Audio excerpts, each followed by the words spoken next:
शहर की कच्ची बस्ती में एक गरीब मजदूर कालू रहा करता था। कालू के घर में उसकी पत्नी जानकी थी।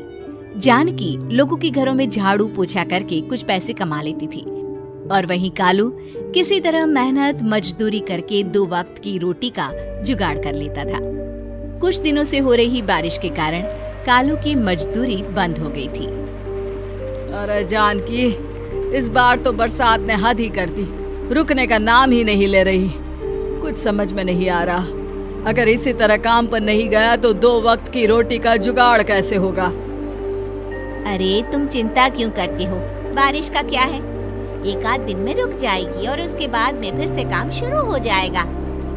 अरे 3 दिन तो हो गए, बरसात तो रुक ही नहीं रही है और आगे भी रुकने के कोई आसार नहीं दिख रहे। तो क्या हुआ, तुम्हारा काम बंद हुआ है ना? मैं तो अभी भी लोगों के घर झाड़ू पोछा करने जाती ही हूँ। मेरे पगार से कुछ दिन तो निकल ही जाएंगे।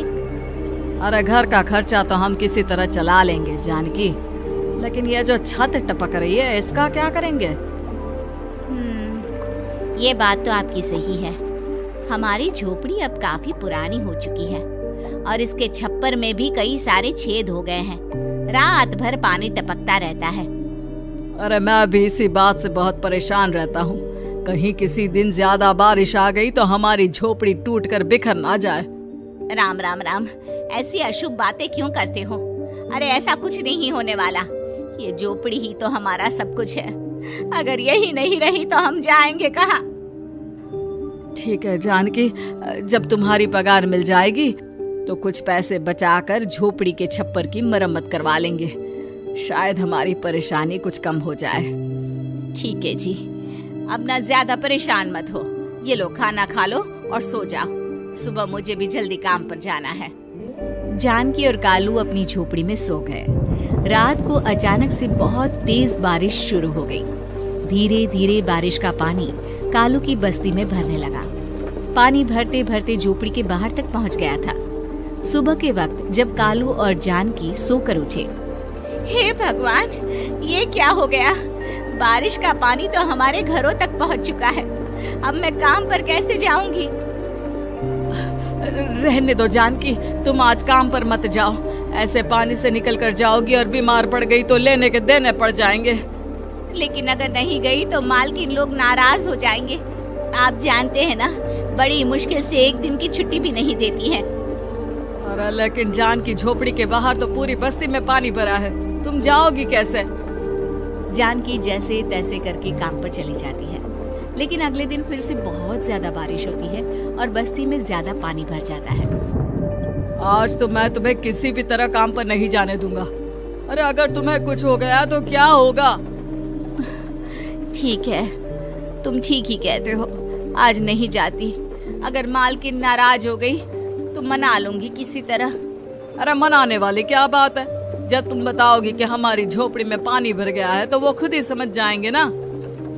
अगले 2 दिन तक तेज बारिश होने की वजह से जानकी, कालू और आसपास की बस्ती में रहने वाले सभी लोगों के घरों में पानी भर जाता है, जिसकी वजह से जानकी काम पर नहीं जा पाती। और 3 दिन के बाद जैसे ही जानकी काम पर पहुंचती है, कहाँ थी तुम? पिछले 3 दिनों से काम पर क्यों नहीं आई? मेम साहब, क्या बताऊं, इतनी ज्यादा बारिश हो रही थी, हमारी पूरी बस्ती में पानी भर गया है और उससे भी ज्यादा तो मेरी झोपड़ी के अंदर पानी भर गया। आप ही बताइए कैसे आती मैं? इसका मतलब ये हुआ कि बारिश होगी तो तुम काम पर नहीं आओगी? ना ना, मेरे कहने का ये मतलब नहीं था मेम साहब। तुम जानती भी हो 3 दिन से कितनी परेशानी हो रही है मुझे। सारा काम मुझे खुद करना पड़ा। माफ कर दीजिए मालकिन जी, पर मैं क्या करती, आने के लिए रास्ता ही नहीं था। सब जगह पानी भरा हुआ था। बहाने तो तुझे बहुत बनाने आते हैं। जानकी देख, अगर अगली बार ऐसा किया ना तो फिर काम से हमेशा के लिए छुट्टी। अरे ना ना मालकिन, ऐसा मत कीजिए। बारिश की वजह से मेरे पति की मजदूरी भी छूट गई है।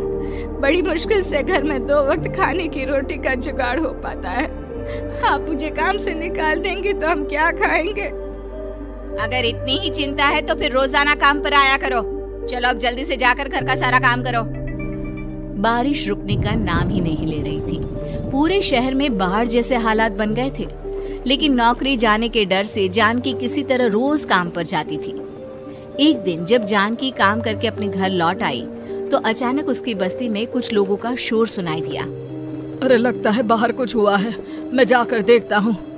हाँ, पता तो कीजिए, ये बस्ती में लोग इतना शोर क्यों कर रहे हैं?